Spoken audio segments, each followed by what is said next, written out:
నమస్తే అండి. నా పేరు అనిలు. వెన్నాదేవి గ్రామం, సత్తెనపల్లి మండలం, పల్నాడు డిస్టిక్ అండి. నేను 5 ఎకరాల్లో నర్సరీ పెట్టానండి. 5 ఎకరాల్లో నర్సరీ స్టార్ట్ అయిన కాడ నుంచి ర్యాడీ ఫామ్ మొక్క ట్రే వచ్చిన కాడ నుంచి ర్యాడీ ఫామ్ ఫెర్లిన్ 2 వాడతానండి. 10 రోజులకి, 10 రోజుల మొక్కకి. తర్వాత మళ్ళీ 10 రోజుల మొక్కకి 20 డేస్ అప్పుడు మళ్ళీ ఇంకోసారి ఇస్తానండి. మొక్క బాగా బ్లాక్ వస్తుంది, బాగా గ్రీనిష్ ఉంటుంది.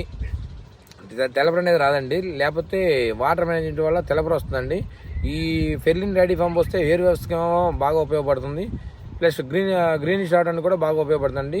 అవి పొయ్యిపోతే ఏమవుతుందంటే వాటర్ మేనేజ్మెంట్ వల్ల అప్ అండ్ డౌన్ అంతా ఎల్లోష్ వస్తుంది. అందువల్ల ర్యాడీ ఫాము ప్లస్ ఫెర్లిన్ 2 కలిపి వస్తున్నాం అండి. మొక్క బాగా దృఢంగా ఉంటుంది, బాగా నలుపు ఉంటుందండి. పీకే దాకా కూడా బాగా మంచి షైనింగ్ ఉంటుందండి. 50 డేస్ దాకా కూడా. గత 2-3 ఇయర్స్ బట్టి నేను ర్యాడీ ఫామ్ ఫెర్లిన్ వాడుతున్నానండి. కంపల్సరీగా ప్రతి ఈరు నేను దగ్గరగా 50 నుంచి 70 కేజీలు దాకా వాడుతున్నానండి. ర్యాడీ ఫామ్ వచ్చేసి 50 నుంచి 70 లీటర్లు వాడుతున్నానండి. ప్రతి ఒక్కరు కంపల్సరీగా వాడుకోవాల్సిందిగా, మొక్క బాగా దృఢంగా ఉంటుంది, గ్రీనిష్గా ఉంటుంది కాబట్టి ప్రతి ఒక్కరు కంపల్సరీగా వాడాల్సిందిగా చెప్తున్నాను ఫార్మర్కి. మా దగ్గర నర్సరీలు మొత్తం ఇదేనండి, సేమ్ ఇదే ర్యాడీ ఫామ్ ఫెర్లిన్ 2 కలిపి వాడుతున్నారండి. మొక్క బాగా ఉంటుంది. 40 డేస్కి మొక్క వచ్చేస్తుందండి.